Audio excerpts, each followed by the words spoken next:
Andrea Yates lahir dengan nama Andrea Pia Kennedy di Houston, Texas, anak bungsu dari 5 bersaudara dari pasangan Hura Karen Kohler, seorang imigran Jerman, dan Andrew Emmett Kennedy yang orang tuanya adalah imigran Irlandia. Andrea menderita bulimia dan depresi selama masa remajanya, dan pada usia 17 tahun berbicara dengan seorang teman tentang bunuh diri. Andrea lulus dari sekolah menengah Milby pada tahun 1982. Dia adalah lulusan terbaik di kelasnya, kapten tim renang, dan seorang perwira di National Honor Society. Andrea kemudian menyelesaikan program pra-perawatan selama 2 tahun di University of Houston dan lulus dari University of Texas Health Science Center di Houston. Dari tahun 1986 hingga 1994, Andrea bekerja sebagai perawat terdaftar di University of Texas MD Anderson Cancer Center. Pada musim panas 1989, ia bertemu dengan Russell "Rusty" Yates, seorang insinyur NASA di apartemen Sunscape di Houston. Mereka segera pindah bersama dan menikah pada tanggal 17 April 1993. Andrea dan suaminya, seorang penganut Kristen evangelis yang taat, mereka berencana akan berusaha untuk memiliki bayi sebanyak yang diizinkan oleh alam. Tak lama, mereka membeli sebuah rumah dengan 4 kamar tidur di Friendswood, Texas. Anak pertama mereka, Noah, lahir pada bulan Februari 1994, tepat sebelum Rusty menerima tawaran pekerjaan di Florida, menyebabkan mereka pindah ke sebuah trailer kecil di Seminole. Setahun kemudian, pada tanggal 12 Desember 1995, John, anak kedua mereka, lahir. Pada saat kelahiran anak ketiga mereka, Paul, mereka pindah kembali ke Houston dan membeli sebuah rumah mobil. Setelah kelahiran anak keempatnya, Luke, depresi Andrea muncul kembali. Pada tanggal 16 Juni 1999, Rusty menemukannya gemetar dan mengunyah jari-jarinya. Keesokan harinya, ia mencoba bunuh diri dengan meminum pil secara berlebihan yang membuatnya dirawat di rumah sakit dan diberi resep obat antidepresan. Segera setelah dibebaskan, Andrea memohon kepada Rusty untuk membiarkannya mati sambil memegang pisau di lehernya. Sekali lagi dirawat di rumah sakit, dia diberi sejumlah besar obat, termasuk Haldol, obat antipsikotik yang digunakan untuk menangani penyakit skizofrenia, sindrom Tourette, mania dalam penyakit bipolar, mual dan muntah, delirium, psikosis akut, dan halusinasi. Obat ini biasa dikonsumsi melalui mulut atau disuntik ke dalam otot atau lewat infus. Kondisi Andrea segera membaik, dan dia diberi resep obat tersebut setelah dibebaskan. Setelah kejadian ini, Rusty memindahkan keluarganya ke sebuah rumah kecil demi kesehatannya. Dia tampak stabil untuk sementara waktu. Pada bulan Juli 1999, Andrea mengalami gangguan saraf yang berujung pada 2 kali percobaan bunuh diri dan 2 kali rawat inap di rumah sakit jiwa pada musim panas itu. Dia kemudian didiagnosis menderita psikosis pasca melahirkan. Psikiater pertama Andrea, Dr. Eileen Starbranch, mengatakan bahwa ia menemukan Andrea di antara 5 pasien yang paling sakit yang pernah ia tangani.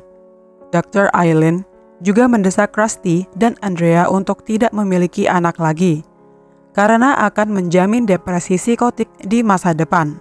Mereka mengandung anak kelima dan terakhir mereka sekitar 7 minggu setelah keluar dari rumah sakit.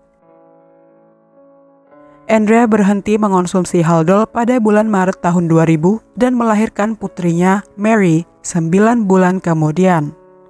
Andrea tampak baik-baik saja sampai kematian ayahnya pada 12 Maret tahun 2001.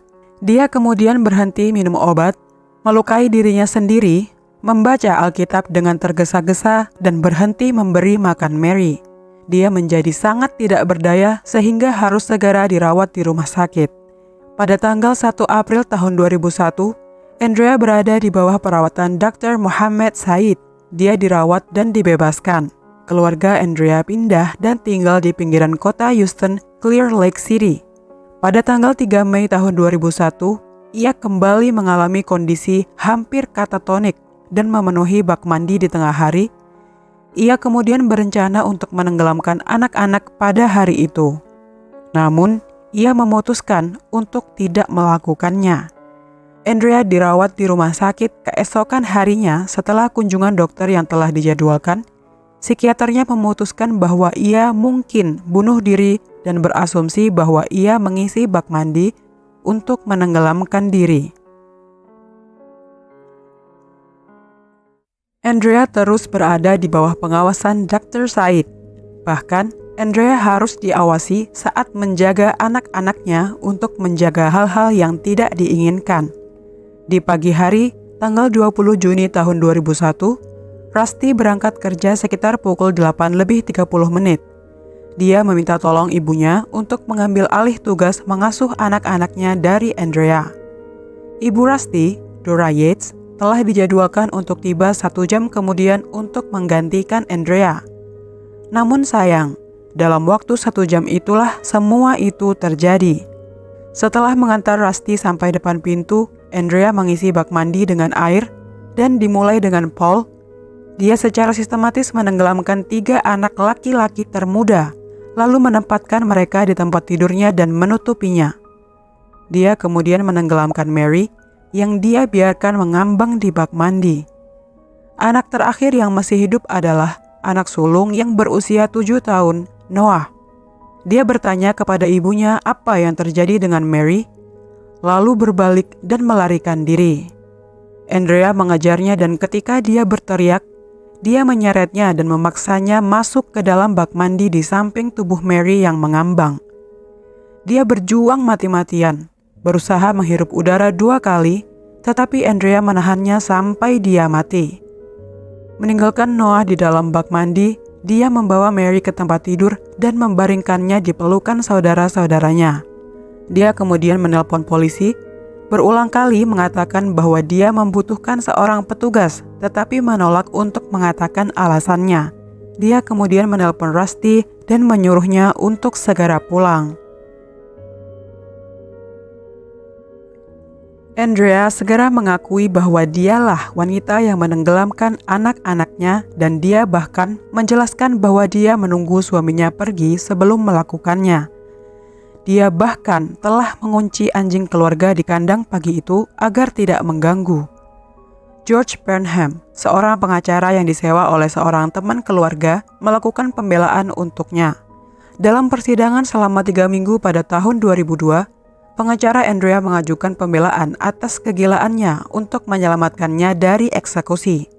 Namun, di bawah hukum Texas, hal ini mengharuskan pelaku untuk membuktikan bahwa mereka tidak mampu membedakan mana yang benar dan mana yang salah, dan kegagalannya untuk melakukan hal tersebutlah yang mengakibatkan vonis bersalah atas pembunuhan berencana. Pada saat itu, Rusty tetap berpegang teguh pada keyakinannya. Alkitab mengatakan bahwa iblis berkeliaran mencari orang untuk ditelannya. Katanya, "Saya melihat Andrea dan saya berpikir bahwa Andrea lemah dan dia menyerangnya." Sementara jaksa penuntut Kaylin Wilford menuntut hukuman mati, para juri tidak yakin bahwa Andrea memenuhi kriteria tersebut. Mereka menjatuhkan hukuman penjara seumur hidup kepada wanita yang menenggelamkan anak-anaknya, dengan kemungkinan pembebasan bersyarat pada tahun 2041. Namun, pada tahun 2005, pengadilan banding menemukan bahwa kesaksian palsu dari seorang ahli untuk jaksa penuntut telah mencemari persidangan tahun 2002. Juri diberitahu bahwa Andrea kemungkinan telah melihat sebuah episode Law and Order, di mana seorang ibu yang menenggelamkan anak-anaknya dinyatakan tidak bersalah karena mengaku gila. Law and Order merupakan salah satu serial televisi drama polisi Amerika Serikat yang ditayangkan di stasiun televisi NBC. Tetapi, setelah diperiksa, ternyata tidak ada episode seperti itu. Akibatnya, Andrea mendapatkan persidangan baru di mana dia dinyatakan tidak bersalah karena alasan kegilaan. Dia dijatuhi hukuman remediasi di Rumah Sakit Negara bagian Kernville, sebuah fasilitas kesehatan mental. dengan keamanan rendah di Texas yang digambarkan oleh salah satu pengacaranya sebagai peristiwa penting dalam pengobatan penyakit mental. Media menuduh bahwa Michael Woronicki, seorang pengkhotbah independen keliling yang pernah ditemui Rusty ketika kuliah di Universitas Auburn, bertanggung jawab atas kematian tersebut karena ajaran-ajaran tertentu yang terdapat dalam buletinnya yang berjudul The Perilous Times, yang pernah diterima oleh keluarga Andrea dan dijadikan sebagai barang bukti dalam persidangan. Baik Woronicki maupun Rusty telah menolak tuduhan tersebut.